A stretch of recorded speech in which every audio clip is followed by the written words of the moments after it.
ราะว่าเขาเป็นเขาเป็นลูกเนาะเขาก็ต้องมีหน้าที่หน้าที่ของลูกอยู่แล้ว ก็คือว่าเพิ่นเลี้ยงเขามาเขาสิเลี้ยงเพิ่นตอบโดยการเอาข้าวปลาให้จังแม่นเลี้ยงบ่ก็บ่แม่นการที่เราบ่เป็นภาระเพิ่นหลายการที่เราบ่ได้เฮ็ดให้เพิ่นหนักจิตหนักใจหนักอกบ่ให้เพิ่นได้มีความคิดอุกใจต่อเราเราทำคุณงามความดีได้หรือว่าเราบ่ไปเป็นภาระให้เพิ่นนั่นแหละอันนี้ก็เป็นการตอบแทนเพิ่นอันหนึงก็หน่อยบ่หมายถึงว่าจิปั้นข้าวป้อนป้าให้จังสิแม่นเลี้ยงตัวนี้ก็บ่แม่นเพราะว่าบางคนนี่จะคิดว่าเราบ่ทันสามารถหาเงินหาคำเราได้เราบ่สามารถเลี้ยงพ่อแม่ได้แม่นบ่ให้คิดจังซั่นเนาะก็น้อยเนาะเพียงแต่เราเป็นคนดีหรือว่าบ่เป็นภาระให้เพิ่นตัวนี้ก็เป็นส่วนหนึ่งในการตอบแทนบุญคุณของพ่อแม่คือกันก็นะเราสามารถเฮ็ดได้ตั้งแต่น้อยๆอันนี้เลี้ยงเพิ่นด้วยความคิดก็น่อยหรือว่าเลี้ยงเพิ่นทางธรรมนั่นแหละเนาะอันนี้ก็แง่มุมของก็น้อยว่าซั่นซะคือคำตอบของอาจารย์ก็บอกว่าเฮาบ่จำเป็นต้องถึงว่าเฮาจะมีกำลังหาเงินหาคำได้จึงค่อยเลี้ยงแต่ว่าเฮาเลี้ยงเพิ่นด้วยการฟังความก็ดีนี่ก็เป็นการเลี้ยงทางใจเขาเนาะทางใจคือหมายความว่าบ่เป็นภาระให้เพิ่นนั่นแหละบ่เป็นภาระแล้วก็ใจเพิ่นก็เบาบางลงเนาะเขาเนาะโอเคเดี๋ยวเขาน้อยจะเอามุมมองของพระอาจารย์ใหม่เนาะแล้วเขาน้อยถามพระอาจารย์ใหม่คล้ายๆคือกันนี่แหละเขานั้นในมุมของพระอาจารย์ใหม่ในการเลี้ยงดูพ่อแม่ในมุมพระอาจารย์ใหม่อยากถ่ายทอดให้กับญาติโยมหรือญาติโยมที่กำลังบางคนกำลังเข้าใจผิดนะจะต้องแบบนี้จึงเลี้ยงได้บางคนก็ถือละแต่อาจจะบ่จะแจ้งนะแต่มนทางอาจารย์ไม่ได้ให้ข้อคิดเนี่ยขนาดนี้มันเลยขนาดในการเลี้ยงพ่อแม่เนาะขนาดก็มีหลายขนาดมีหลายสิ่งที่เฮาเฮ็ดได้เนาะอย่างเช่นว่าการพยาบาลในยามเจ็บป่วยโดย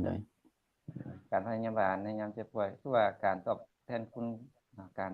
เลี้ยงดูนะการเลี้ยงด้วย2ทางเนาะก็คือทางกายและก็ทางใจเนาะอย่างพระอาจารย์ท่านได้เว้าไปเนาะทางกายก็สิเป็นไดยามเพิ่นเจ็บเปลี่ยนกับเบื้องเพิ่นเนาะว่ายามที่มีอาหารแซ่บๆเฮาก็ซื้อให้เพิ่นโดยอันนี้ก็เฮ็ดให้ทางเรื่องทางใจก็คือพยายามเนาะบ่เฮ็ดให้เพิ่นอุกใจเนาะเฮ็ดให้เพิ่นพอใจหาแนวเฮ็ดให้แนวเอิ้นว่าแนวชื่นอกชื่นใจเนาะบ่ให้เพิ่นอุกใจนำนี่ก็แม่นตอบทางตอบก็เอิ้นว่าอิหยังก็ตอบแทนทางใจนะแต่อันนี้ก็เป็นการตอบแทน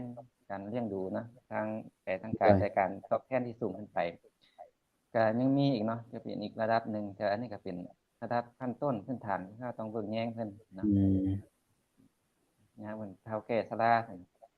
ก็พยายามถึงว่าเฮาจะบ่มีเวลาส่ำใดก็ตามเฮาก็ต้องหาเวลาไปเบิ่งให้ได้เนาะพ่อแม่เฮาโดยก็พยายามติดต่อหรือว่าการเลี้ยงจิตเลี้ยงใจมันได้โดยผู้เป็นแม่นี่เป็นพ่อเป็นแม่นี่จะคิดนำลูกหลานเนาะส่วนหลายลูกก็บ่ค่อยคิดหาพ่อหาแม่แม่เขาหน่อยเขาได้เห็นมาหลายแบบนี้แล้วเขาจะถามต่ออาจารย์ใหม่อีกหน่อยนึงเพราะเขาน้อยได้ยินคำนี้มาเป็นประจำแล้วเขาน้อยก็บ่มีโอกาสจะได้อธิบายผ่านโลกโซเชียลบันไดแต่เขาน้อยก็อธิบายแต่มุมแคบๆเอานะเขาจะถามอาจารย์ใหม่บอกว่าคือลูกบางคนนั่นน่ะเขาว่าพ่อแม่เป็นพระอรหันต์อยู่บ้านและในมุมของพุทธศาสนาเฮาแม่นบ่เขาน่ะพ่อแม่เป็นพระอรหันต์แท้บ่หรือเป็นอย่างอื่นเขาน่ะก็ในทางพุทธศาสนาก็ยังบ่ทันแม่นเนาะยังบ่ทันจัดว่าเป็นพระอรหันต์เพราะว่าพระอรหันต์นี่เป็นผู้ไกลจากกิเลสและเป็นผู้ตัดกิเลสโดยแต่พ่อแม่ของเฮายังเป็นผู้มีกิเลสอยู่ก็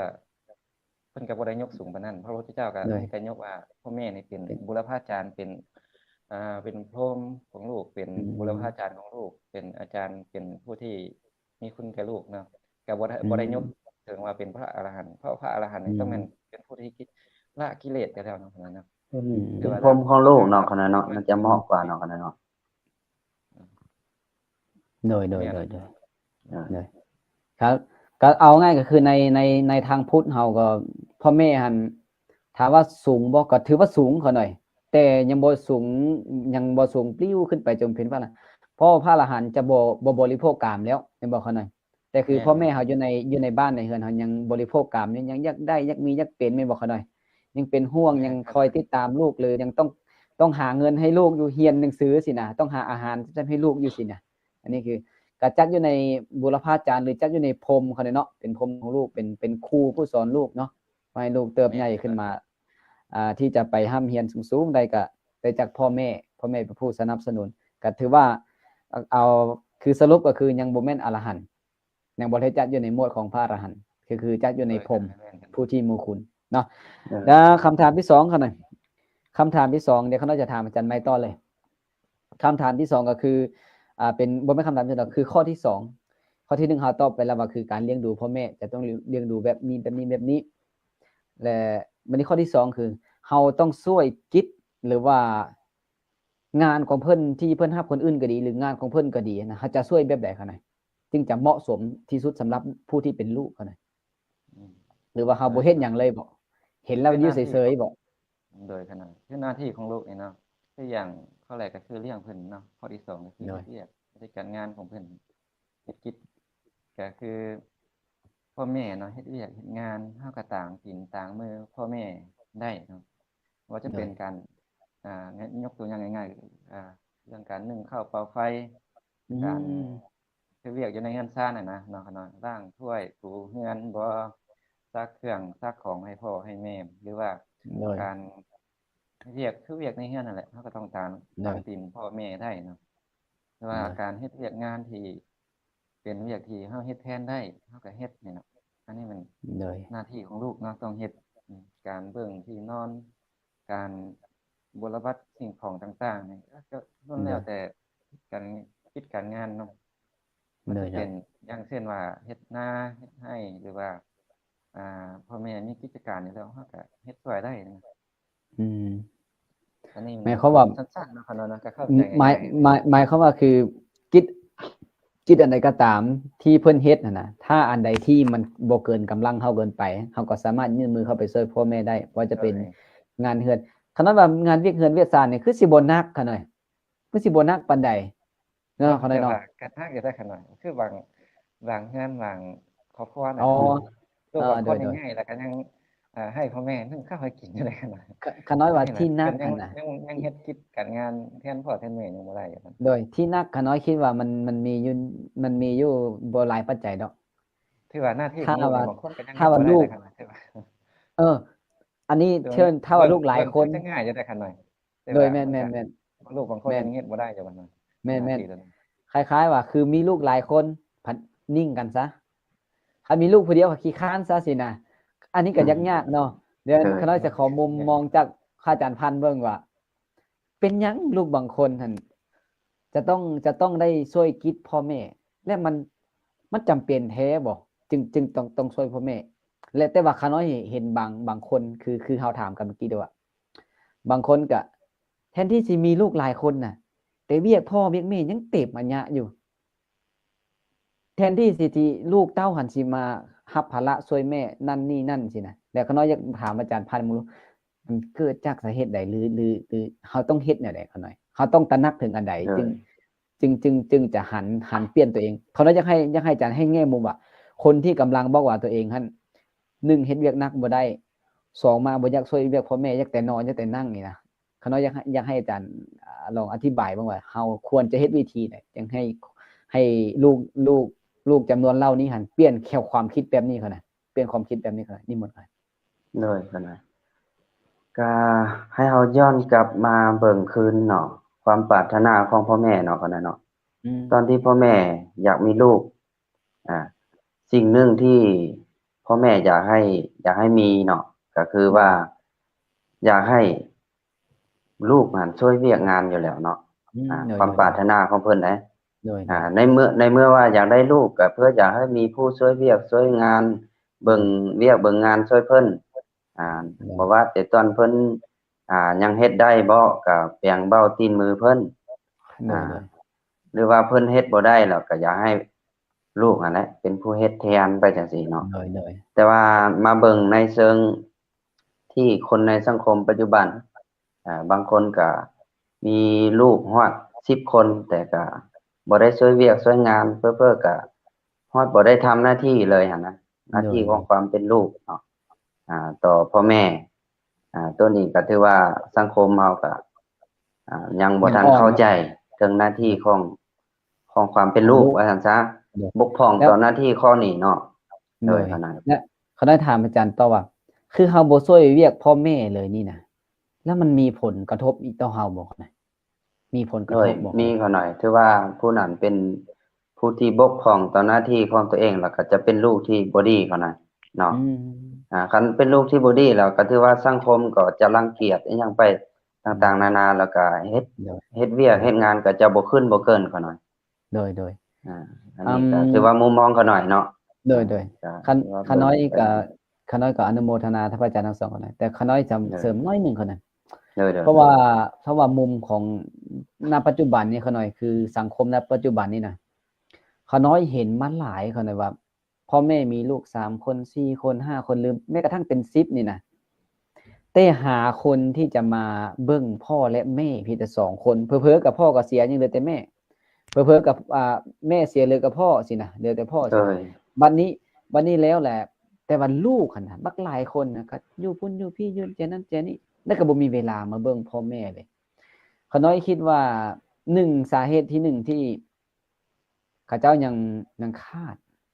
าดศีลธรรมคนน่ะเลยขาดศีลคือขาดความเข้าใจถ้าเข้าใจว่าเฮาเป็นลูกเนาะถ้าลูกศึกษาธรรมะและถือพุทธแท้ๆแล้วเข้ามาศึกษาพระพุทธศาสนาแท้น่ะจะรู้จักหน้าที่ของลูกแต่ขน้อยว่าอย่างนึงคือลูกยังขาดการเรียนรู้ด้านศีลธรรมยังบกพร่องหลายตัวนี้ถ้าผู้ใดศึกษาตัวนี้แล้วเนี่ยขน้อยว่าความบกพร่องในการที่เป็นลูกที่ดีขน้อยมันจะเกือบจะบ่มีเลยแหละขน้อยอันที่1อันที่2และลูกที่ยินบ่เลี้ยงดูพ่อแม่บ่บ่แยงพ่อแม่นี่นะและก็สิยินครูบาอาจารย์เว้าเป็นประจำเนาะผู้ใดบ่เลี้ยงดูพ่อแม่จะเฮ็ดให้เป็นคนบ่ดีในสังคมการค้าการขายก็ชีวิตคือบ่เจริญแต่เขาพันมาเบิ่งกลกันข้ามกับเฮาว่าเอ้าแม่เขาก็บ่ได้เบิ่งนะแต่เป็นหยังคือค่อยเจริญค่อยยังหาเงินหาคำนี่อยู่คือค่อยยังมีเงินมีคำมีรถขี่มีเงินอยู่งามอยู่แต่เขาน้อยจะคิดว่าเขาน้อยจะเบิ่งอีก2มุมแบบนี้มุม1ในปัจจุบันนี้เจ้าบ่ได้เลี้ยงดูพ่อแม่เจ้าก็จริงและเจ้าเจริญก็จริงเจ้ามีเงินมีคำก็จริงเขาน้อยว่าสาเหตุหนึ่งจะเป็นย้อนบุญเก่าหลักๆคือบุญเก่าคือบารมีเก่าที่เจ้าสะสมมาแต่ถ้าว่าบารมีเก่าเจ้ามื้อใดมันหายไปมื้อใดมันอนันตทานไปมื้อใดบารมีใหม่เจ้าบ่สร้างสิ่งที่เจ้ามีอยู่เขาน้อยก็ว่ามันน่าจะมื้อได้ก็ได้โดยแม่นกันก็อยากฝากฟังให้ลูกล่ะเขาน้อยว่า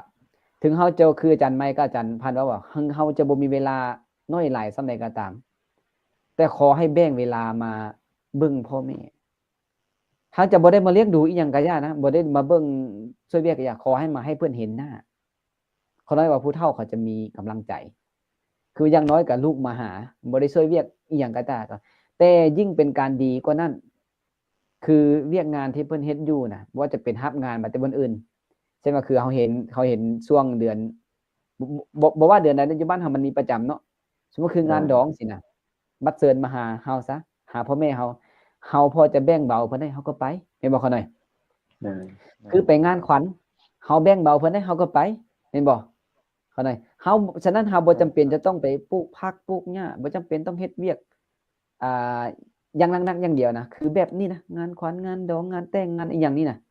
เฮาก็สามารถไปแต่งไปแทนตีนแทนมือเพิ่นได้แม่นบ่เขาหน่อยนี่คือการช่วยเวียกงานเพิ่นและขน้อยอยากฝากอีกนึงคืออย่าให้ลูกแต่ละคนนะที่กำลังมีความคิดอยู่ว่าหรือกำลังเฮ็ดอยู่ในปัจจุบันนี้ก็ตามบ่ช่วยเวียกพ่อแม่มีแต่นั่งแต่นอนอยู่หั่นน่ะขออย่าให้ตระหนักขึ้นมาว่าอย่างน้อยเพิ่นให้กำเนิดเฮามาแล้วน่ะเพิ่นเลี้ยงดูเฮามาแล้วน่ะเฮาก็ต้องเลี้ยงดูเพิ่นตอบข้อที่1ข้อที่เนาะข้อที่2ก็คือให้กลับมาช่วยเวียกเพิ่นเพราะว่าอย่าลืมว่าไม้มันอยู่ใกล้ฝั่งมันติดอยู่ริมฝั่งสันใดน้ำซัดเข้าไปเขาเนาะน้ำซัดเจาะเข้าไปมาคนหน่อยไม้ใหญ่ตรงนั้นมันก็ มันก็รอเวลาที่จะล้มลงอย่างเดียวสันใดพ่อแม่เขาคือกันอายุเพิ่นแก่เพื่อก็ยิงไม้น่ะมันใกล้ฟังมันก็ล้มน่ะผู้เฒ่าผู้แก่มันก็มีมือล้มคือกันบ่ต้องยกอื่นก็คือพ่อแม่เฮาในคนใดเนาะอันนี้ก็ขน้อยจักว่าอยากฝากให้ญาติโยมที่กำลังมารับชมณปัจจุบันนี้หรือกำลังที่มีความคิดอยากเปลี่ยนแปลงตัวเอง หรือยังบ่ทันเปลี่ยนแปลงตัวเองอย่าให้กลับมาเปลี่ยนแปลงตัวเองหันมาเบิ่งครอบครัวตัวเองซะก่อนเป็นหลักแล้วจึงค่อยไปเบิ่งครอบครัวคนอื่นที่อยู่อ้อมข้างเฮานะคนนั้นเนาะโอเคแล้วมาเข้าข้อที่3คนใดคือ1คือลูกจักดำรงวงศ์ตระกูลคนใดอันนี้ขน้อยอยากให้ทางอาจารย์พันธ์ก่อนเนาะจักดำรงวงศ์ตระกูลนี่น่ะเขาจะดำรงไปแบบวงศ์ตระกูลเฮาอันเลยจะเป็นคนแบบพ่อแม่เขาเป็นคนดีๆอยู่บ่เฮาแล้วเฮาไปติดยาบ่ไปเฮ็ดสิ่งที่ชั่วร้ายไปเฮ็ดที่สิ่งที่บ่ปรารถนาบ่เลยเนี่ยเขาได้ที่จะคือดำรงวงศ์ตระกูลคือดำรงไปจังได๋เขาได้นิมนต์ทางอาจารย์พันธ์ได้ให้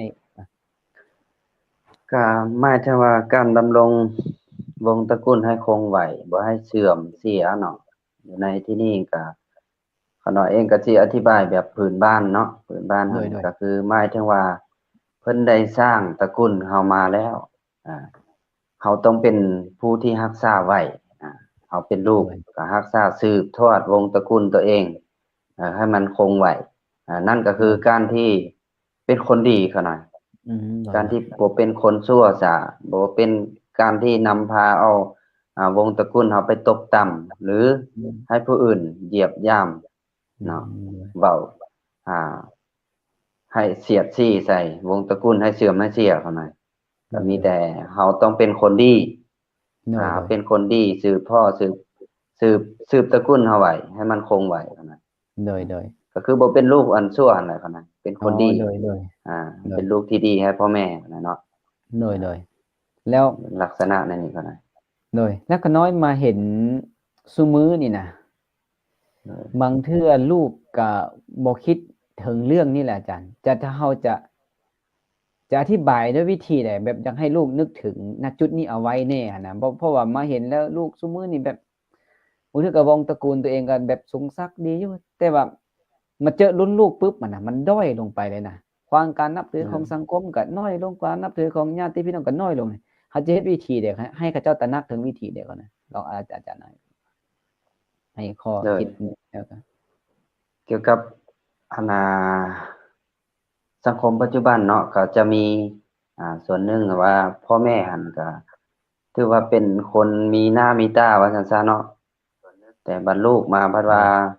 เฮ็ดให้เสื่อมเสียแล้วก็เขาบ่เคารพยำเกรงว่าซั่นซะตัวนี้ก็ถือว่าส่วนหลายเฮานี่จะข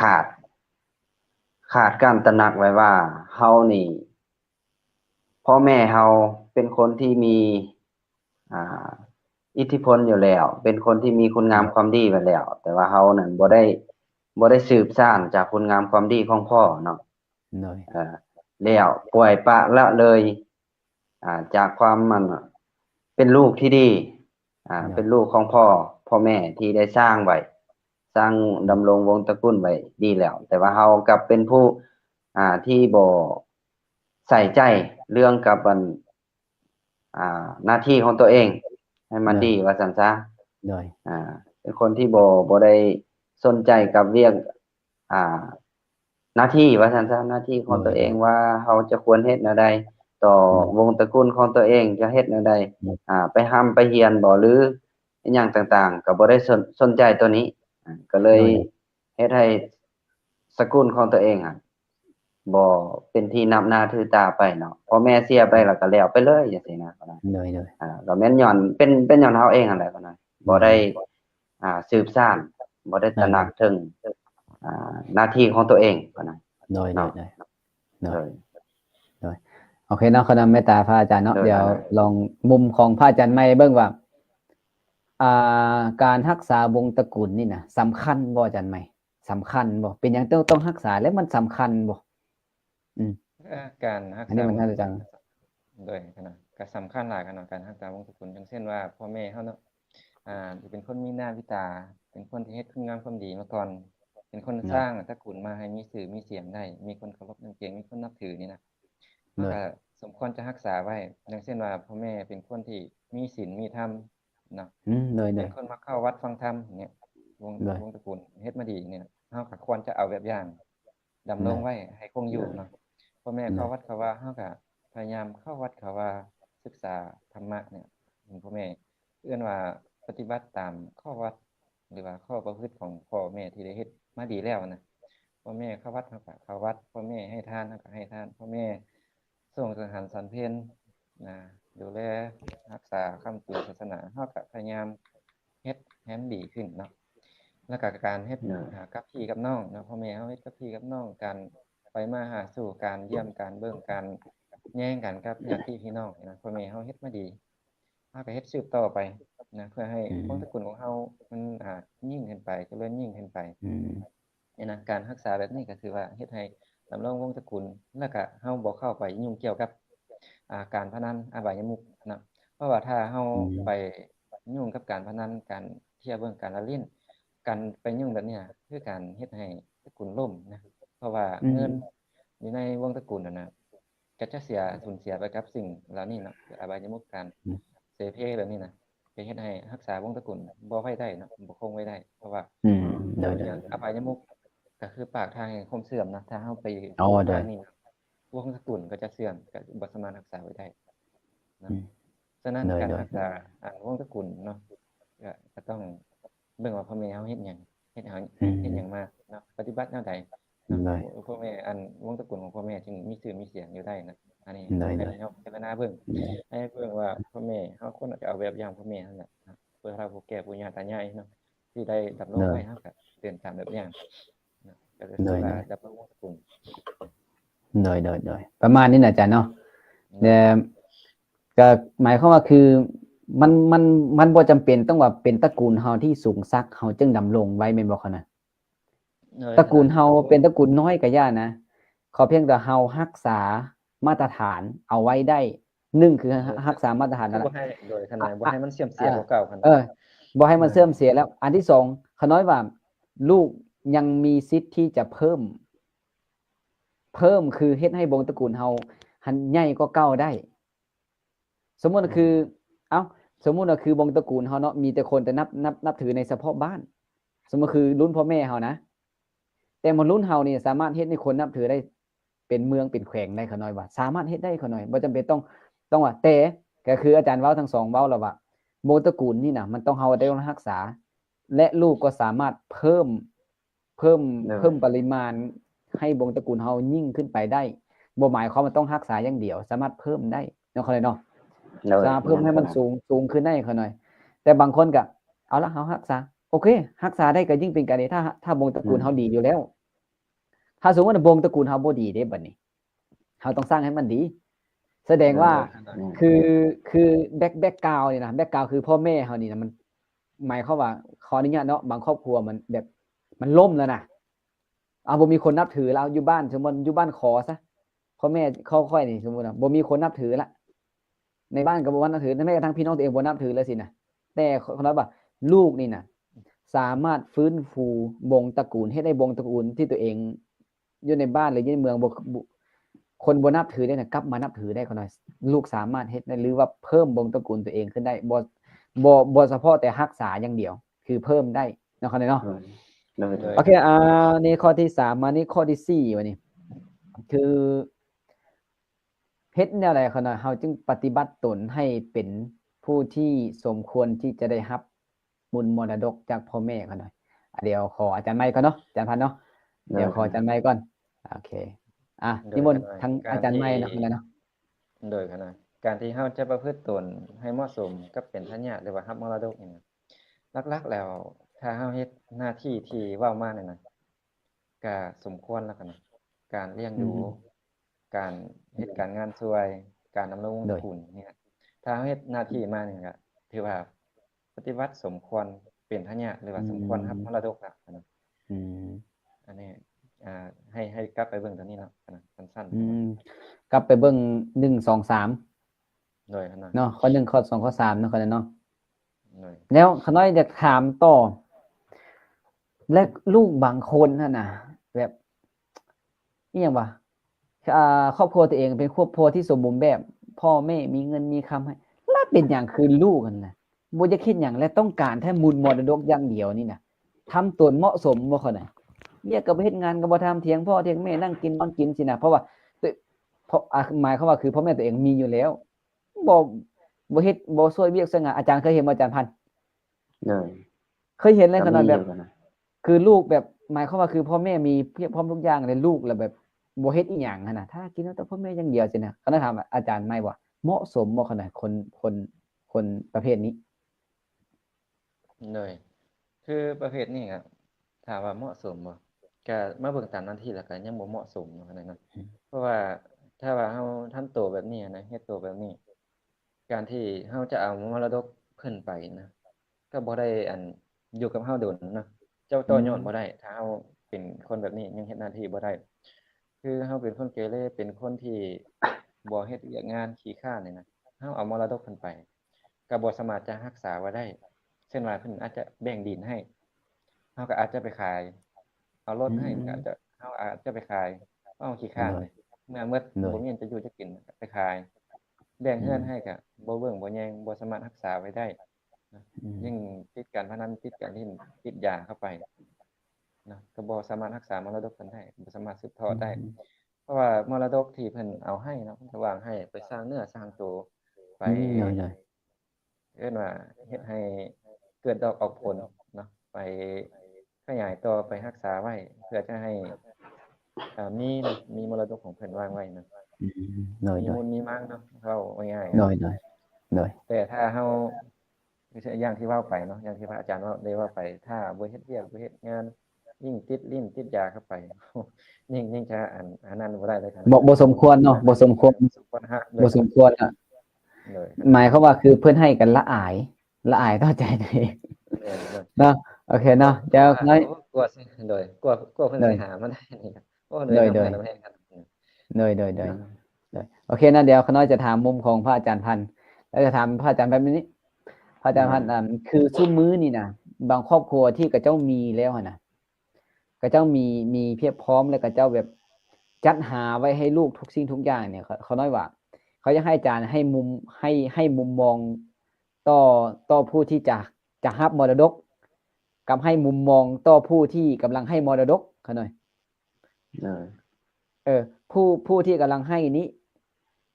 สมควรบ่และผู้ที่จะรับเด้สมควรบ่สินะเขาจะให้อาจารย์มุมมองว่าเพราะเขาน้อยซุมื้อนี่เขาน้อยเห็นคนในสังคมคือทุกอย่างพ่อแม่เกี่ยมไว้ให้แล้วล่ะปั่นให้หมดแหละสินะลูกนี่ก็จึงเฮ็ดให้สังคมเฮานี่เกิดมีแบบที่เขาน้อยถามพระอาจารย์ใหม่ว่ามีลูกขี้ค้านมีจะเฮ็ดอีหยังอาศัยเอาแต่ทำพ่อแม่เพราะแน่นอนละมื้อนึงพ่อแม่ต้องมอบให้เฮาหรือบ่หรือดีบ่ดีหั่นน่ะมอบแล้วหั่นนะมีแต่ท่าแต่เอาสินะแล้วเขาน้อยจะถามมุมของพระอาจารย์แบบนี้มันเป็นจังได๋เขาหน่อยให้อาจารย์ให้ข้อคิดมาหน่อยก่อนหน่อยเลยตามข้อคิดเขาหน่อยเนาะตามมุมมองเขาน้อยคันว่าแต่ว่าเฉพาะข้อนี้เนาะข้อที่4ก็เว้าชัดเจนแล้วกันเนาะปฏิบัติให้เป็นคนดีแล้วก็สมควรกับมันเป็นผู้ที่รับมูลมรดกก็แน่นอนแหละคันเฮาเป็นคนดีแล้วพ่อแม่ไว้เหนือเสื้อใจเนาะเพิ่นจังสิมอบมรดกเพื่อบ่ให้มูลมรดกนี่เสื่อมคลายหายไปเขาหน่อยตัวนี้แน่นอนเพิ่นจะคันถ้าว่ามีลูกหลายคนเนาะเพิ่นก็จะเลือกเบิ่งว่าถ้าว่าจะมอบมูลมรดกให้ผู้ใดผู้หนึ่งนี่ก็ต้องเป็นผู้ที่พ่อแม่ไว้เหนือเสื้อใจกะว่าสิบ่เอามูลมรดกของเพิ่นให้นี่ไปค้ายบ่หรือไปลิ้นพนันไปลิ้นอบายมุขต่างๆพาให้เสียเนาะตัวนี้พ่อแม่ก็จะเป็นผู้เบิ่งเองแล้วส่วนเฮาผู้เป็นลูกเฮาก็ต้องทำหน้าที่ให้เป็นคนดีให้เป็นผู้ที่รับมูลมรดกเพิ่นไปแล้วก็บ่ให้เสียมีแต่ไปต่อเติมเนาะสมมุติว่าเพิ่นเฮ็ดมอบให้มอบส่วนมาก็มีแต่เอาไปต่อเติมปลูกนั่นปลูกนี่เพื่อให้ได้ผลดีขึ้นเนาะเป็นคนที่ดุมันสรรหาแต่สิ่งที่ดีๆอันนี้พ่อแม่จะไว้ใจพ่อแม่จะมอบให้เนาะ เฮาผู้เป็นลูกก็ต้องเป็นผู้ที่ขยันหมั่นเพียรบ่ลิ้นค้านพนันบ่ขี้คร้านเกียจคร้านพ่อแม่ไว้ใจว่าจะสืบสกุลได้จะสามารถมอบมูลมรดกให้ได้ โดย นั่นนี่ขน่อย อืม โดย หมายความว่าคือขน้อยจะเสริม เลย อีกน้อยหนึ่ง โดย เพราะว่าขน้อยเห็นมาหลายแล้วลูกที่บ่เป็นคนแล้วบ่เป็นเอาเลยแหละแต่พ่อแม่ก็ยังมอบมรดกไว้ให้เนี่ย โดย ขน้อยยังให้ตระหนักถึงอย่างหนึ่งว่าให้มีความละอาย ผู้ที่เป็นลูกกันนะจะเอาฮะนะไม่อยู่บางเทื่อพ่อแม่ฮะนะเนี่ยไม่แน่นอนว่าพ่อแม่ทุกคนลูกจะดีหรือบ่ดีพ่อแม่ฮักเท่ากันหมด พ่อแม่เป็นผู้สร้างมาแล้วว่าซั่นซะเนาะ นี่แหละพ่อแม่จะมอบมรดกให้ซ้ำกันหมดแต่บางเทื่อก็อาจจะลดลื่นกันเล็กน้อย แต่ถ้าว่าพ่อแม่ผู้ใดมีนะแต่เขาอยากฝากบ้างว่าถ้าผู้ใดกำลังเฮ็ดแบบนี้อยู่หั่นน่ะกำลังเป็นคนขี้ค้านอยากอาศัยเกาะพ่อแม่กินอย่างเดียวเขาน้อยให้ตระหนักให้มีละความละอายแก้ใจตัวเองเบิ่งว่าเฮานี่จะเอาของพ่อแม่นี่เฮาเหมาะสมละบ่ถ้าว่าเฮาตระหนักขึ้นในเรื่องนี้เฮายังบ่เหมาะสม แล้วเปลี่ยนทัศนคติเปลี่ยนแปลงตัวเองเคยเป็นคนติดเหล้าเมายาเคยเป็นคนอิเลเกนังเคยเป็นคนหาเรื่องให้แล้วก็พ่อแม่ไปแก้เขาน้อยให้และมือนึงนะเจ้าหันจะต้องเป็นผู้รับมรดกแล้วเขาน้อยยังให้ตระหนักและละอายแก้ใจตัวเองว่าเฮานี่ถามตัวเองว่าเฮานี่ยังเป็นผู้ที่สมควรที่จะได้มรดกนี้บ่เฮาถามตัวเองแล้วเมื่อถามตัวเองปุ๊บแล้วมันจะได้คำตอบว่าเฮาบ่เหมาะสมมันจะได้คำตอบตัวเองนี่ขนาดแม่นบอกเขาหน่อยคือเราถามตัวเองแล้วเราจะได้คำตอบในตัวเองทันทีเลยในขณะนั้นเลยแล้วมื้อนึงเราตระหนักว่าเราบ่เป็นผู้ที่เหมาะสมที่จะเพราะฉะนั้นเราเปลี่ยนแปลงเพื่อจะเฮ็ดให้เราได้มาเป็นผู้ที่เหมาะสมจะรับมรดกเขาเนาะอยากฝากให้กับผู้เป็นลูกที่รอแต่เอากับพ่อกับแม่อย่างเดียวอันนี้อยากให้ตระหนักให้มีความละอายแก้ใจและถามตัวเองแล้วคำตอบจะอยู่กับผู้นั้นกับอยู่กับลูกแล้วคำตอบนั่นแหละจะเฮ็ดคำตอบมันแหละจะเฮ็ดให้เจ้าเปลี่ยนแปลงทัศนคติที่จะเกาะกินพ่อแม่และหันมาช่วยเวียกงานพ่อแม่เพื่อให้จะเป็นคนที่เหมาะสมต่อการรับมรดกจากพ่อแม่มาเนาะเขาได้เนาะอยากเสริมนิดนึงเขาได้ก็เสริมนิดนึงวันนี้เป็นข้อสุดท้ายเขาหน่อยเพราะว่าเรามีเวลาเหลืออีก20นาทีแต่เป็นข้อสุดท้ายก่อนจะเข้าสู่ญาติโยมบางทีก็อาจจะมีคำถามละอยู่นี่แต่เขาน้อยยังบ่ได้ไปเช็คเบิ่งเทื่อว่ามีคำถามหลายๆเนาะเขาอยากถามทางอาจารย์พันธุ์ก่อนซะเลยขนาดคือเมื่อพ่อแม่เฮาวายสนไปละเฮ็ดบุญไปหาเขาหน่อยอันคำว่าเฮ็ดบุญไปหานี่เขาน้อยอยากให้อาจารย์ลองให้ทัศนคติเบิ่งเฮ็ดบุญแบบใดกันหน่อยเฮ็ดไปหาพ่อแม่กันเฮ็ดจังไดนิมนต์อาจารย์เลยขนาดอันนี้ก็ถือว่าเป็นหน้าที่ที่ลูกมีต่อพ่อแม่ข้อที่5เนาะขนาดเนาะในเมื่อเพิ่นวัยสิบไปแล้วละสังขารไปแล้วแล้วเฮาผู้เป็นลูกก็จะควรเฮ็ดบุญอุทิศไปหาเพิ่นเนาะตัวนี้เป็นหน้าที่ข้อสุดท้ายเนาะขนาดเนาะอันนี้เฮาจะควรเฮ็ดแบบเดิมหั่นก็คือว่าในเมื่อเพิ่นตายไปแล้วเพิ่นวายชนไปแล้วโดยความเป็นพ่อเป็นแม่ก็ถือว่ายังอยู่กับเฮาหมดทุกสิ่งทุกอย่างเขานะบ่ว่าแต่เลือดบ่ว่าแต่เนื้อแต่หนัง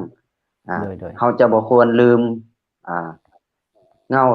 ของเฮาว่าเฮากำเนิดมาจากจุดใดนั่นก็คือพ่อแม่เดี๋ยวนี้เพิ่นได้ตายจากเฮาไปแล้วเฮาก็ต้องคิดฮอดถึงบุญคุณตัวนั้นด้วยความมันกตัญญูกตเวทีฮู้จักบุญคุณแล้วเฮาก็ตอบแทนบุญคุณเพิ่นโดยการเฮ็ดบุญอุทิศให้บ่ระลึกถึงเพิ่นบ่จังซี่เพื่อบ่ให้ลืมว่าเฮามาจากไสขนาดเนาะอันนี้ก็สั้นๆขนาดเนาะโอ้โดยเดี๋ยวเขาอาจารย์จะมาต่อเนาะพอเวลาเฮาก็ยับเดี๋ยวมีคำถามมาสิยาวตอบ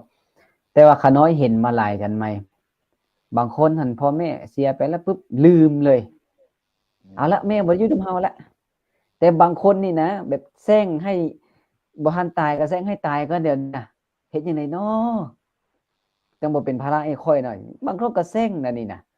แล้วหลังจากแซงพ่อแม่เสียไปปุ๊บตัวเองก็บ่คิดหาเลยแบบไปทางหน้าไปแต่คือใกล้ง่วงนั่นแหละบ่หันหลังไปเด็กๆแล้วบ่ก และขน้อยเห็นหลายในสังคมว่าบางลูกอะน่ะ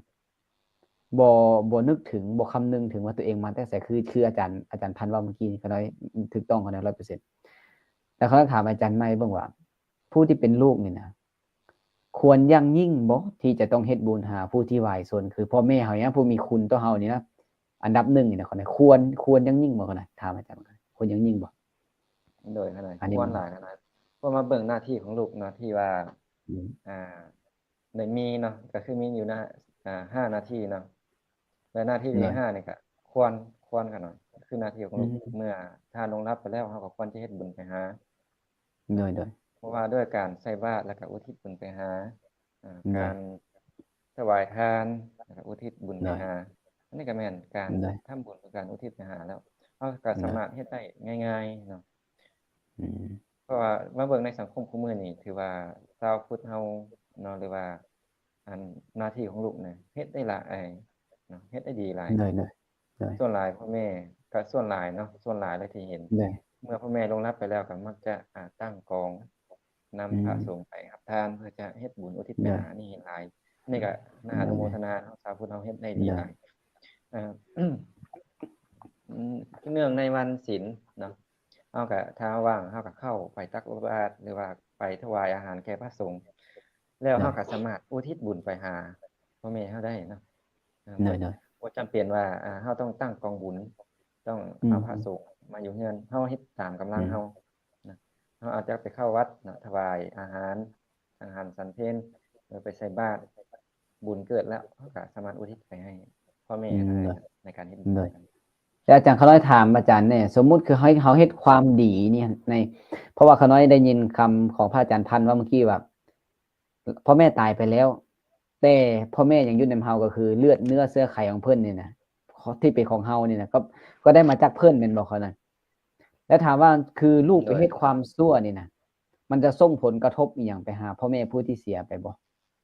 เฮ็ดความชั่วเฮ็ดแนวบ่ดีย่ำยีนี่นะมีผลกระทบบ่ ท่าน คั่น เสียไปแล้วเนาะในเรื่องนี้เนาะถ้าพ่อแม่เสียไปแล้วเฮาเฮ็ดบ่ดีผลสิไปหาพ่อแม่บ่ก็ผลก็บ่ได้ไปหาพ่อหาแม่แล้วเนาะเพราะว่ากรรมเนาะก็คือการกระทำเฮากระทำจังไดก็ย่อมได้รับผลของกรรมนั้นอันนี้พ่อแม่เพิ่นล่วงลับไปแล้วเพิ่นก็ไปของเพิ่นแล้วแต่ว่าคนที่รับกรรมก็คือเฮานี่แหละเนาะอย่างเช่นว่าเฮาเฮ็ดบ่ดีเฮาก็ต้องได้ติดคุกเนาะอันย้อนว่าผลกรรมของเฮาที่เฮาเฮ็ดบ่ดีเนาะอันนี้กรรมในทางที่เฮาเห็นแต่ว่ากรรมมาในรูปแบบที่มันจะส่งมาในรูปแบบที่ว่าเฮาได้รับความทุกข์ความบ่เจริญในชีวิตเนาะถ้าเฮาเฮ็ดกรรมบ่ดีเลยอันนี้เนาะบางคนถ้าว่าในตอนที่เฮายังมีชีวิตเนาะถ้าว่าเพิ่นยังมีชีวิตอยู่แล้วเฮาก็เฮ็ดบ่ดีกรรมจะไปตกไปเสิร์ฟเพิ่นบ่ที่เฮาเฮ็ดบ่ดีเพิ่นก็จะได้รับแต่ความทุกข์ใจนำเนาะเพิ่นก็ทุกข์ใจนำปล่อยยังบ่ทันปล่อยวางได้เพิ่นก็อุกใจนำลูกเนาะผลก็จะมีแต่บ่นี้ถ้าเพิ่นยังมีชีวิตแต่ว่าถามว่ากรรมมันสิไปตกบ่ถ้าเฮาเฮ็ดบ่ดีคือเฮาฆ่าคนนี่กรรมที่เฮาฆ่าคนนี่สิไปตกนำพ่อนำแม่จะบ่ไปตกนำพ่อนำแม่เนาะก็มีแต่ว่าเพิ่นทุกข์ใจนำเพิ่นเศร้าใจนำเพราะว่าเห็นการกระทำของลูกบ่ดีเลยอ๋อเลยเอาคะแนนได้คำตอบแบบชัดเจนนะเขาเลยเนาะแต่ก็จะเสริมน้อยนึงนะครับมีแนวเสริมนิดนึงล่ะคือการที่เขาน้อยก็คือเขาน้อยถามอาจารย์ไหมว่าสำคัญอย่างยิ่งคือเราต้องเฮ็ดบุญหาพ่อแม่หรือผู้ไวชนผู้ดีมีพระคุณเนื่องจากว่าเขาเหล่านั้นน่ะมีโอกาสได้เฮ็ดบุญแล้วบ่มีโอกาสได้สร้างบุญในการเป็นมนุษย์แล้วเขาอาจจะไปสร้างบุญในภพภูมิอื่นมีคนเนาะถ้าเขาได้ไปเกิดเป็นเทวดานี่ยังมีโอกาสได้สร้างบุญแต่ถ้าไปเกิดเป็นเปรตเป็นสัตว์นรกเป็นสัตว์เดรัจฉานนี่แล้วเลยไม่บอกเขาหน่อยบ่มีโอกาสได้สร้างบุญเลยบ่มีโอกาสบ่มีโอกาสเลยถ้าสมมุติเขาไปเกิดเป็นมนุษย์อีกเขาก็จะมีโอกาสได้สร้างเขานั้นนะเพราะฉะนั้นน่ะแบบนี้ล่ะค่ะคือผู้ที่มีพระคุณแล้ว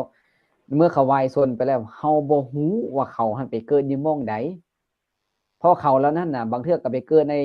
ในภพภูมิที่มันสามารถสร้างบุญได้อันนี้ก็อนุโมทนาแม่นบ่เขาหน่อยแต่ถ้าว่าเขานี่ไปเกิดภพภูมิที่มันบ่มีโอกาสได้สร้างบุญเนี่ยเขาเนี่ยสมมุติไปเกิดเป็นชั้นนรกซะสินะไปเสวยทุกขเวทนาในนรกก็ไม่ง่ายไปเกิดเป็นสัตว์เดรัจฉานก็ไปทุกขเวทนาในสัตว์เดรัจฉานไปเกิดเป็นเปรตทุกเวทนาเนี่ยเป็นเปรตอีกแม่นบ่เขาหน่อย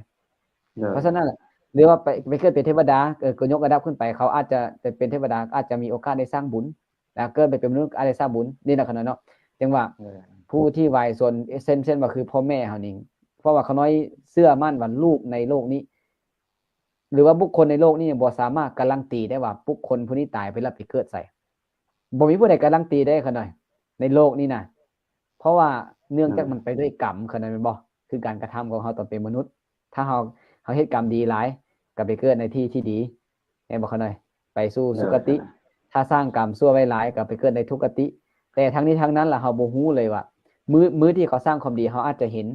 แต่มื้อที่เขาสร้างความชั่วเฮาอาจจะบ่เห็น เพราะฉะนั้นผู้ที่เป็นลูกอยากระลึกถึงพ่อแม่หรือผู้มีพระคุณทั้งหลายถ้าวายชนไปแล้วเขาว่า ควรยังยิ่งที่จะต้องเฮ็ดบุญไปหาเนาะเนาะเพราะว่าเฮายังมีโอกาสเด้ยังมีโอกาสเฮาได้สร้างบุญให้เฮาเอง เป็นการสร้างบุญให้เฮาเองแล้วก็เป็นการสร้างบุญให้กับผู้ที่วายชนแต่เฮาบ่ฮู้เพิ่นไปเกิดในภพภูมิใดถ้าเพิ่นไปเกิดในภพภูมิที่มันสามารถรับบุญนำเฮาได้เพิ่นก็สิได้รับแม่นบ่เขาหน่อยแต่ว่าถ้าเพิ่นไปเกิดในภพภูมิที่มันบ่สามารถรับบุญกับเฮาได้สิอย่างเช่นก็คือสัตว์นรกนี่บ่สามารถรับได้ละสเดรัจฉานก็รับบ่ได้ละเทวดาก็รับบ่ได้เว้นแต่มาอนุโมทนามนุษย์ก็รับบ่ได้ละต้องอนุโมทนาแต่ว่าที่จะรับได้ก็คือไปเกิดในภพภูมิคือเป็ดวิสัยเขาเนาะจะมีอาหารของเป็ดน้อยนึงแบบนี้ได้รับอาหารจากผู้เป็นลูกเป็นหลานผู้ที่เป็นญาติพี่น้องอุทิศให้แม่เขาเนาะแต่เฮาอยากให้ลูกหันตระหนักถึงจุดนี้เขาเนาะที่ว่ากำลังทับฟังอยู่นี่นะอยากให้ตระหนักถึงจุดนี้ว่าเป็นหยังจึงว่าสำคัญอย่างยิ่งในการเฮ็ดบุญหาผู้ที่วายชนอย่างเห็นพ่อแม่เนาะโอเควันนี้เฮามาสู้หมวดคำถามเขาหน่อยอาจจะเป็นคำถามท้ายอันตอนเฮาจะปิดไลฟ์สดเพราะว่าแต่ละครั้งเนาะก็มีคำถามจากแม่สายแม่สายจะถามเรื่อยๆท่านก็อยากฝากเอาไว้เนาะญาติโยมท่านใดยังมีเวลาอยู่ประมาณ10นาทีให้ญาติโยมผู้ใดอยากถามก็ให้คอมเมนต์ถามในรูปนี้และครูบาอาจารย์ทั้ง3จะตอบให้และนี้พามาตอบคำถามจากแม่สายก็เนาะแม่สายถามว่าขอความเมตตาครูบาอาจารย์ทั้งสองขอถามว่าลูกเอารูปพ่อแม่ไว้หานบูชาในเฮือนถูกบ่หรือบ่ถูกคำถามว่าคือลูกนะเอารูปพ่อแม่นะตั้งไว้อยู่ในหานหรืออยู่ในหิ้งบูชาอยู่ในเฮือนนั้นถูกบ่ได้บ่เฮ็ดได้บ่เอาภาษาลาวหั่นน่ะถูกบ่เฮ็ดได้บ่สมควรบ่เดี๋ยวขอพระอาจารย์องค์ใดก็ได้ลองให้นิยามเบิ่งเขาหน่อยแต่ตอบเพิ่นเบิ่งอาจารย์พันธ์นิมนต์อาจารย์พันธ์ด้วยก็ได้นี่ก็ขออนุญาตเนาะตามมุมมองของขน่อยเองเนาะว่าเอารูปพ่อแม่ใส่หิ้งบูชาเนาะเพื่อบูชานี่เฮ็ดได้บ่แล้วถูกต้องบ่ก่อนนะอันนี้คันมาเบิ่งตามอันนั้นแท้ๆพ่อแม่เฮานี่เนาะก็เป็นเอิ้นว่าผู้ที่เป็นบุคคลควรบูชาอยู่แล้วคั่นน่ะเนาะโดยแม่นๆแล้วก็ถือว่าสมควรก็เฮ็ดได้ก็ถือว่าบ่ผิดเนาะแต่ว่าบูชาอยู่ในที่นี้ซะก็ฮักหลายอย่างแล้วเนาะเพราะว่าบูชาด้วยการปฏิบัติบูชาบ่บูชาด้วยอมิสสาบูชาบ่หรือบูชาด้วยการระลึกถึงคุณบุญคุณบ่อันนี้ก็ล้วนแต่แม่นบูชาเขาหน่อยก็ถือว่าสมควรเนาะเพราะว่าพ่อแม่ก็เป็นบุคคลที่เฮาควรบูชาเนาะเขาหน่อยเนาะก็ถือว่าสมควรแล้วก็เฮ็ดได้เขาหน่อยเนาะในมุมมองเขาหน่อยถือว่าแนวนั้นเขาหน่อยเนาะโอ้เดี๋ยวถามมุมอาจารย์ใหม่เบิ่งดูแล้วเพราะว่าในยุคปัจจุบันนี่นะสมัยนี่นะคือลูกก็จะนิยมเพราะว่ามันเริ่มมีรูปเด้มันบ่คือสมัยก่อนอาจารย์พันธ์เนาะบ่คือสมัยก่อนว่าสมัยก่อนนี่หารูปถ่ายของพ่อของแม่นี่นะขน้อยรูปพ่อขน้อยนะขน้อยจำความได้นะพ่อขน้อยเสียแต่อายุขน้อยได้6ปีก็ได้23ปีนี่แหละพ่อน้อยเสียขน้อยรูปพ่อขน้อยนะคนได้เอามาจากรูปเขาน่ะรูปบัตรประจำตัวเขาหน่อยรูปบัตรประจำตัวที่ขน้อยเอาอันน่ะเอารูปพ่อขน้อยไปเฮ็ดรูปใหญ่ขนาดฉะนั้นน่ะการที่เราจะต้องหารูปพ่อรูปแม่ในสมัยก่อนน่ะมันยากขน้อยแต่สมัยนี้มันสบายแล้วยิ้มแล้วก็ถ่ายแล้วก็ถ้าสมมุติว่าพ่อแม่เฮาวายชนไปก็สามารถเอารูปมาตั้งโชว์ได้ก็คือสมัยก่อนคือย้อนลงไปครับถ้าผู้ใดพ่อแม่เสียคณะว่าอนุญาตได้เขาเด้อถ้าผู้ใดพ่อแม่เสีย หลังๆไปนะเกือบ10-20ปีหลังนะหารูปยากขะหน่อยคืออยู่บ้านนอกเลยขะน้อยยากแต่ปัจจุบันนี้สบายแล้วขนาดเนี้ยเขาได้ถามมุมจันไหมว่าสมมุตินี่ลูกนะก็จะมีการเอารูปพ่อเอารูปแม่มาตั้งบูชาไว้นั่นนี่เนี่ยนะมันเหมาะสมบ่มันสมควรบ่ถูกต้องบ่เดี๋ยวถามอาจารย์ไหมว่าถูกต้องบ่นี่คำถามของแม่สายเพิ่นถามอยู่ถูกต้องบ่ขนาดนี่บ่ได้อาจารย์ไหม โดยพระอาจารย์ท่านก็ตอบมาดีแล้วขนาดเพราะว่าพ่อกับแม่ก็เป็นบุคคลหนึ่งที่ควรเคารพบูชาขนาดตอบ โดย ก็บ่ผิดกันหน่อยเอาวางไว้หิ้งบูชาก็ได้ขนาด แต่อยากเอาบ่ผิดเขาเนาะคือเอารูปพ่อแม่มาบูชาแต่เขาอยากเตือนน้อยนึงว่าเวลาถ้าว่าเอารูปพ่อรูปแม่ขึ้นมาตั้งในหิ้งบูชาเขาหน่อยว่าบางทีก็อย่าเอาไปสูงกว่ารูปพระพุทธรูปหรืออย่าเอาไปสูงกว่าพระพุทธรูปอยู่ในหิ้งเฮาซะเนาะเขาหน่อยเนาะเขายิ่งเอาเป็นเขาน้อยอยากให้ลดลงหน่อยนึงยิ่งเป็นการดีเขาหน่อยแม้นว่าใจลูกอยากบูชาอยากยกสูงแต่ว่าบางเทื่อก็เอาไปสูงกว่าพระพุทธรูปบางเทื่อก็รูปพระก็สิเอาลงต่ำรูปพ่อแม่ก็ตั้งสูงๆเขาหน่อยนะแต่ในเฮามาเบิ่งในแง่แล้วคือมันบ่คักในใจเขาหน่อยบ่แม่นบ่เหมาะสมละมันบ่คักในใจปานใดเขาหน่อยแม่นบ่เป็นชาวพุทธนะเพราะว่าคือพระพุทธเจ้านี่นะพระพุทธพระธรรมพระสงฆ์นี่เฮายกขึ้นอยู่สูงกว่าหมู่แล้วแม่นบ่เขาหน่อยใช่ ห้องลงมาจากพ่อจากแม่แม่นบ่เขาหน่อยคือเฮายกสูงขนาดเพราะว่าคือพระพุทธเจ้าก็เป็นพระอรหันต์ก็ตัดสรู้สำเร็จด้วยพระองค์เองเหมือนกันเนาะพระอรหันต์ก็ตัดสรู้ตามพระพุทธเจ้าสินะแล้วก็พระสงฆ์ก็เป็นเนื้อนาบุญสินะแต่เวลาเฮาจะเอารูปหิ้งรูปพ่อรูปแม่เอาขึ้นน่ะเนี่ยบ่อยากให้เอาขึ้นกายเนาะเนาะบ่อยากให้มันกายรูปพระพุทธรูปปานใดเวลาเป็นอย่างไรเวลาคนอื่นก็เจ้ามาเฮือนก็เจ้าสิเบิ่งแบบบ่งามบ่แม่นบ่เหมาะสมเด้บ่งามเพราะมันคือว่ามันเกินไปเกินมันเกินไปเขาน้อยเห็นได้บางเฮือนมีได้แบบนี้ได้แต่บางเฮือนก็ไปเห็นก็โอเคเขาก็เข้าใจว่าเขาก็สิลุดฮู้พ่อฮู้แม่เขาลงนิดนึงแล้วอาจจะลุดลงหลายเลยล่ะแต่บางคนก็สิคุณตั้งสูงๆฮู้พ่อฮู้แม่บางพุทธรูปไปต่ำๆสินะฮู้พระก็ต่ำๆสินะก็เขาน้อยว่าบ่จะคักปานใดเนาะเนาะแต่เนาะยังให้ลดลงหน่อยนึงโอเคเดี๋ยวมีญาติโยมยังท่านใดมีคำถามบ่คะเนี่ย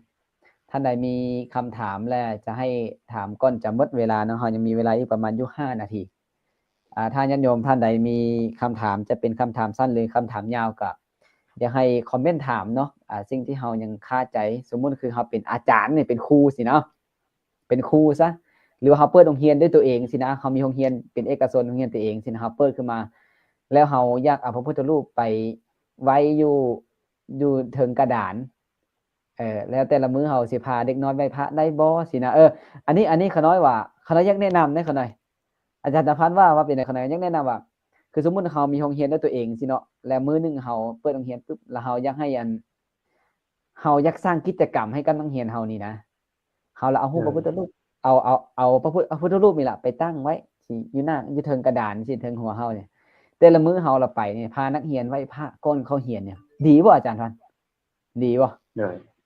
ก็ดีก็หน่อยกันได้ก็ดีเพราะปลูกฝังเขาเจ้าตั้งแต่ยังเป็นเยาวชนก็หน่อยถือว่าดีกันว่าเฮ็ดได้ดีก็หน่อยดีเนาะเขาเนาะอยากฝากได้คนเรื่องนี้สำหรับแบบผู้ที่มีบ่ว่าแต่โรงเรียนนะผู้เฮ็ดกิจกรรมอีหยังก็ได้ที่มันเกี่ยวกับเด็กน้อยเนี่ยนะเขาอยากให้เอาเรื่องของพระพุทธศาสนาเฮานี่เข้าไปปลูกฝังไว้นึงเพราะเขาน้อยก็มีลูกศิษย์น้อยผู้นึงอาจารย์มาจะฮู้ดีดอกเขาน้อยมีลูกศิษย์น้อยผู้นึงอยู่ทางบ้านชื่อปีเตอร์นี่ขน้อยลูกศิษย์ขน้อยผู้นี้หั่นน่ะพ่อแม่เอาไปวัดแรกๆก็บ่ค่อยถือกับยาคูปานใดดอกอันนี้ก็สิเว้าผู้ชมคันให้เพิ่นได้ยินนั่นนี่ล่ะจนแล้วก็บ่ค่อยถือกับยาคูปานใดดอกแต่พ่อแม่มาวัดหั่นน่ะมาเฮ็ดพระให้ขน้อยเนี่ยมาช่วยขน้อยเวียงงานขน้อยเอามาวัดสุดท้ายดีขน้อยสุดท้ายมันลึงวัดขน้อยติดวัดแล้วก็แต่ละมื้อต้องได้มาไหว้พระสวดมนต์นำเพราะฉะนั้นขน้อยกว่านี่แหละคือการที่เราไปแบบเราปลูกฝังเขานะยิ่งเราปลูกฝังได้ยิ่งน้อยส่ำใดที่นะยิ่งน้อยส่ำใดก็จะเฮ็ดให้การเรียนรู้หรือความซึมซับเอาสิ่งที่ดีๆงามนะจากวัดก็ดีจากชุมชนจากสังคมก็ดีที่มันเป็นเขาเอิ้นว่าจังได๋เป็นบวกเนาะเป็นชุดบวกนะมันบ่แม่นลบนะก็จะน้อยหั่นซึมซับแหละรับรู้เข้าใจได้ไว แต่สุดท้ายก็เด็กก็ลูกศิษย์คือขน้อยเพิ่นนี่ก็ติดวัดเขาหน่อย แต่ละมื้อหันให้ลูก แต่ละมื้อต้องให้พ่อนะให้พ่อขึ้นไปส่งอยู่วัดเพื่อจะไหว้พระนำครูบาอาจารย์นี่เขาหน่อย นี่แหละคือจุดเริ่มต้นเฮานี่นั่นเล็กๆน้อยๆแต่พ่อแม่เป็นผู้พาเฮ็ดพาดำเพราะฉะนั้นบ่เฉพาะแต่พ่อแม่ผู้ใดเป็นครูอาจารย์คือกันสามารถแนะนำได้สามารถแนะนำเฮ็ดได้เขาในเรื่องซะเมียเนาะอาจารย์เนาะเขาได้ว่าเฮ็ดได้อันนี้บ่เกินความพยายามเฮามีคำถามบ่เนาะเป็นคำถามสุดท้ายซะหน่อยอาจารย์เนาะเพราะว่าเวลานาทีของเฮาก็ย่อนๆเข้ามายังมีคำถามบ่เนาะถ้ามีคำถามก็สามารถคอมเมนต์ถามได้เด้ออยู่ในไลฟ์ปัจจุบันเนาะถ้าผู้ใดมีคำถามก็สามารถเมนถามได้เพราะว่าก็ได้ตอบไปแล้วคือคำถามของแม่สายว่าสามารถเอารูปพ่อรูปแม่ไปไว้ในหิ้งได้บ่ได้บ่ผิดเนาะถือว่าควรยังยิ่งควรเฮ็ดอย่างน้อยเฮาเห็นรูปเพิ่นเฮาก็นึกถึงเพิ่นซะบางไอ้สิ่งอีหยังล่ะคือเฮ็ดให้ลูกนึกถึงบางเทื่อก็เห็นรูปปึ๊บก็บางคนเด้น้ำตาไหลเขาหน่อยคิดฮอดเห็นภาพแล้วก็น้ำตาไหลคิดฮอดอันนี้ก็เป็นอย่างนึงนี่คือรูปภาพนี่นะเอามาติดสนิของเฮือนเฮาน่ะเพื่อเวลาเฮาไปเจอใดมุมใดมันก็สิเตือนสติเฮาเห็นพ่อแม่เฮาคิดฮอดอยู่ตลอดเวลาเนาะโอเคเนาะเจ้าน่าจะบ่มีคำถามแล้วน่าจะการไลฟ์ของเฮาในที่นี้ก็สิได้สิ้นสุดลงกับคณะก็ขออนุโมทนาคณะขอความขอบใจทางพระอาจารย์ทั้งสองเนาะที่เข้ามาร่วมในการไลฟ์ในก่อนสนทนาในมื้อนี้ก็ขอให้ครูบาอาจารย์ทั้งสองจงได้ดวงตาเห็นธรรมแล้วก็ขออำนาจพระศรีรัตนตรัยจงปกป้องคุ้มครองญาติโยมที่เข้ามารับชมการไลฟ์สดในปัจจุบันและก็หวังว่าโอกาสหน้าเนาะจะได้รับความเมตตาจากพระอาจารย์ใหม่จากพระอาจารย์พันธ์อีกทีนึงเขาเนาะโอกาสหน้าเขาเด้อได้นิมนต์เข้ามาร่วมสนทนาอีกกับค่ำคืนนี้ก็ขอให้ญาติโยมได้นอนรับฝันดีด้วยกันทุกท่านทุกคนขอโจไลฟ์สดไปเพียงแค่นี้เนาะขออนุโมทนาสาธุสาธุ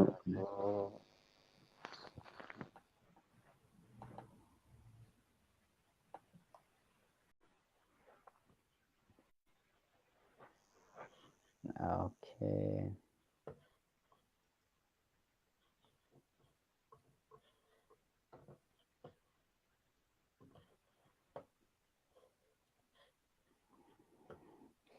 โอเคนะครับเนาะโอเค